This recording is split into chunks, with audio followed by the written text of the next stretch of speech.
তাদের রুজি রোজগার, রুটি ডাল ভাত, তাদের চলাফেরা, গাড়ি বাড়ি সবকিছু ফাউন্ডেশনের টাকা দিয়ে।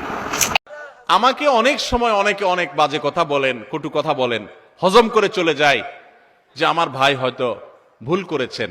আমি আবার তাকে পাল্টা বলতে গেলে অসুন্দর হবে।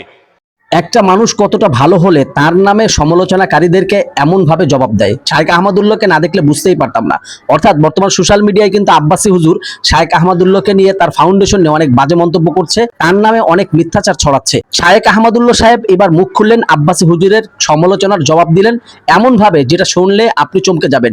অর্থাৎ এমন ভাবেও মানুষ সমালোচনার জবাব দিতে পারে যেটা না শুনলে আপনি মিস করবেন। অবশ্যই সম্পূর্ণ ভিডিওটি দেখবেন, অবশ্যই ভিডিওটি শেয়ার করে দিবেন। তো চলুন শায়েখ আহমদুল্লাহ আব্বাসী হুজুরের সমালোচনার জবাব কিভাবে দিলেন এবং কি বললেন সম্পূর্ণ শুনবেন। মানুষ ইসলাম সম্পর্কে ভুল ধারণা নেবে, আমি সবর করার চেষ্টা করি। আল্লাহ আমাদের সব ভাইকে সেরকম হওয়ার তৌফিক দান করুন। আলেমদের মধ্যে যারা মতবিরোধ করে, আরেকজনের পিছে লাগালাই করে, পাবলিকের সামনে একজন আরেকজনের বদনামিতে লিপ্ত, তারা জানে না যে তাদের পায়ের তলায় মাটি নাই। এই দেশে ইসলাম বিদ্বেষীরা ষড়যন্ত্র করে কত ভয়ঙ্কর গর্ত খুঁড়ে রেখেছে, এটা যদি তারা জানতো তাহলে এই কাদা ছড়াছড়ি বাদ দিয়া সেগুলোর বিরুদ্ধে তারা লাগতো। তারা প্রকৃত অবস্থা জানে না। যেই কোনো আলেম, যে কোনো ধার্মিক মানুষ তিনি যদি পরস্পর দ্বন্দ্বে লিপ্ত হন তাহলে বুঝতে হবে যে বড় বড় চ্যালেঞ্জগুলো সম্পর্কে তিনি জানেন না, সেজন্য তিনি এই ছোটখাটো বিষয়গুলো নিয়ে পড়ে আসেন। আমরা নিজেদের পিছনে লেগে আসি। আজ শয়তান আমাদেরকে একজনের পিছনে একজনের লাগাই দিছে। আপনারা সাধারণ মানুষ হবে, আপনাদেরকে আমি একটা অনুরোধ করতে চাই, সেটা হলো হুজুররা যদি নিজেরা লাগালাগি করে, আল্লাহর হস্তে আপনারা ওই লাগালাগি করেন না, হুজুরদেরকে আপনারা অন্তত বয়কট করবেন। যে আমরা এই সমস্ত খোঁচাখুচি করা মানুষগুলোর সাথে নাই। এবং অনেক সাধারণ মানুষ আছে এক হুজুরের ভক্ত হইয়া আরেক হুজুরের 14 গোষ্ঠী উদ্ধার করে, আছে না নাই? ফেসবুকে জিহাদ করে দেখবেন, জিহাদ এটা হলো শয়তানের জিহাদ। যে এক হুজুরের পক্ষ হইয়া আরেক হুজুরের বিরুদ্ধে লেখা গালিগালাজ করতেছে। আপনারা কে শিখাইছে? আপনার কোন হুজুর যদি আপনাকে শিখায় আরেক হুজুরের বিরুদ্ধে গালিগালাজ করো, ষড়যন্ত্র করো, তো মনে রাখবেন ওই হুজুর থেকে ইসলাম শিক্ষাই আপনার জায়েজ নাই। আপনি দিন শিখবেন সেই মানুষের কাছ থেকে যে মানুষটা অন্য মানুষকে ভালোবাসতে শিখায়। কারো ভুল হতে পারে, সুন্দরভাবে পারলে বুঝান, না হলে চুপ থাকেন। নবী সাল্লাল্লাহু আলাইহি ওয়াসাল্লাম পরিষ্কারভাবে বলেছেন যে যে ব্যক্তি আল্লাহ এবং আখিরাতের প্রতি ঈমান আনে ফালিয়াকুল খায়রান আও লিয়াসমুত, সে হয় ভালো কিছু বলবে আর নাহলে চুপ থাকবে, মুখ দিয়ে খারাপ কিছু বলবেন না। আমার অবাক লাগে অনেক হিন্দুদের আইডিতে অনেক ফেজ আমাদের ছেলেফেলেরা, মুসলমানের ছেলেফেলেরা দেখা যায় কমেন্ট করে সেখানে তাকে গালিগালাজ করে, মালাউন, এটা সেটা নানান খারাপ কথা বলে। আমাদের সাহাবীদেরকে আপনি দেখাতে পারবেন যে তারা কোনো অমুসলিমকে গালিগালাজ করতেন? অন্য ধর্মের মানুষের প্রতি সুন্দর আচরণ করবে, সে ইসলামের সৌন্দর্য বুঝতে পারবে। আল্লাহ তাআলা আমাদেরকে হেদায়েত দান করুন। তাহলে পারস্পরিক কাদা ছড়াছড়িতে আমরা নাই, কি বলেন? আমরা নাই, আমরা কখনো করব না। এতে যা হয় হোক, দলাদলিতে আমরা নাই। আব্দুল্লাহ জাহাঙ্গীর রহমাতুল্লাহ একটা সুন্দর কথা বলতেন, স্যার বলতেন, শুনেন, আমরা হুজুররা গন্ডগোল করব, এগুলো আমাদের স্বার্থের ব্যাপার। আপনি অযথা আমাদের পিছনে আয়সা আমাদের স্বার্থ উদ্ধারের আপনি উসিলা হলেন, মাধ্যম হলেন, আপনার কি লাভ হলো? আপনার আমলটা কেন বরবাদ করলেন আপনি আমার জন্য আরেকজনকে গালিগালাজ করে?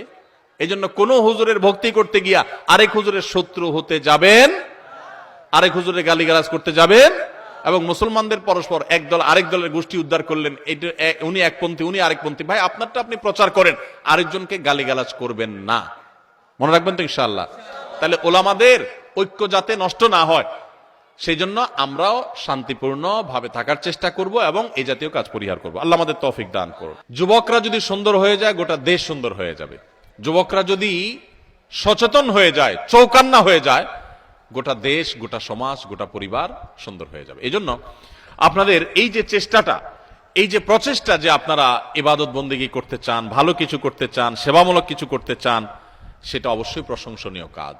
আমি আপনাদেরকে কয়েকটি পরামর্শ দিতে পারি। নাম্বার 1, আপনারা নিজেদের ব্যক্তিগত ইবাদত বন্দেগীর পাশাপাশি আপনার এলাকায় কোন গরিব মানুষগুলো ভালো করে ইফতার জোগাড় করতে পারে না, সাহারি জোগাড় করতে পারে না, জিনিসপত্রের দাম অনেক বেশি, দ্রব্যমূল্যের ঊর্ধ্বগতির এই সময়ে বহু পরিবারের মানুষ আছে যে ইফতার করতে পারে না।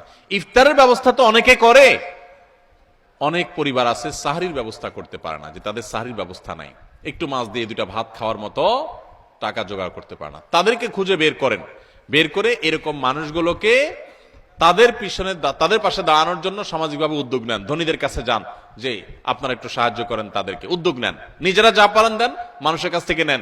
এলাকার ইমাম সাহেব, গণ্যমান্য মুরব্বী যারা আছেন তাদেরকে সাথে রাখেন, সবাইকে সামনে রেখে মুরব্বীদেরকে এরপর এই সমস্ত সেবামূলক কাজ করেন ইনশাআল্লাহ। তাহলে আল্লাহ তাআলা আপনাদেরকে আদর্শ যুবক হিসাবে সমাজের মানুষের সবচাইতে উপকারী কাজগুলো করার তৌফিক সামনে আরো বেশি দিবেন। এটা একটা কাজ। আরেকটা কাজ হলো, আজকে আমাদের আসুন্নাহ ফাউন্ডেশন আপনারা দেখতে পাচ্ছেন। আল্লাহ তাআলা আমাকে আসুন্নাহ ফাউন্ডেশন গঠন করার আরো 1 যুগ আগে আমাকে আল্লাহ তাআলা ছোটখাটো কিছু সেবামূলক কাজ করার তৌফিক দিয়েছেন। অনেক বেশি করতে পেরেছি তা না, মানুষের কাছ থেকে চেয়ে চিনতে নিয়ে গরিব মানুষদের পাশে দাঁড়ানো, ঝড় জলোচ্ছ্বাসে, বিভিন্ন সময় বন্যায়, সাইক্লোনে অভয় মানুষদের পাশে দাঁড়ানোর জন্য ছুটে ছুটে আমি গিয়েছি। যখন আমার বয়স অনেক বেশি ছিল না, তখন থেকে এক ধরনের ব্যাকুলতা ছিল যে মানুষের জন্য যদি। যাই হোক দর্শক মন্ডলী, আমরা এটা বিশ্বাস করি শায়েখ আহমদুল্লাহ সাহেব নিঃসন্দেহে একজন ভালো মনের মানুষ, না হলে তার সমালোচনা করার পরে এমন সুন্দর করে সে জবাব দিত, কখনোই দিত না। সে যদি উগ্র মিজাজি বা বাজে মন্তব্যর মানুষ হতো। যাই হোক, আব্বাসী হুজুরকে বলবো, দেখেন আলেমরা কেদা ছোড়াছুড়ি না করে, এক আলেম যদি জনকল্যাণমূলক কাজ করে আপনি তাকে উৎসাহ দেন বা আপনিও নিজে কাজ করুন, আর যদি না করতে পারেন তাহলে চুপ থাকুন। কিন্তু আব্বাসীর কিছু চামচা আছে শায়েখ আহমদুল্লাহকে নিয়ে বাজে বাজে মন্তব্য করতেছে, আসলে এটা আলেমদের মুখে শোভা পায় না। যাই হোক, আজকের ভিডিও নিয়ে আপনার মন্তব্য, শায়েখ আহমদুল্লাহর কথা আপনার কাছে কেমন লেগেছে কমেন্ট করবেন। ভিডিওটি ভালো লাগলে লাইক এবং শেয়ার করে দিবেন। তো সবাই ভালো থাকবেন। আসসালামু আলাইকুম ওয়া রাহমাতুল্লাহি ওয়া বারাকাতুহু।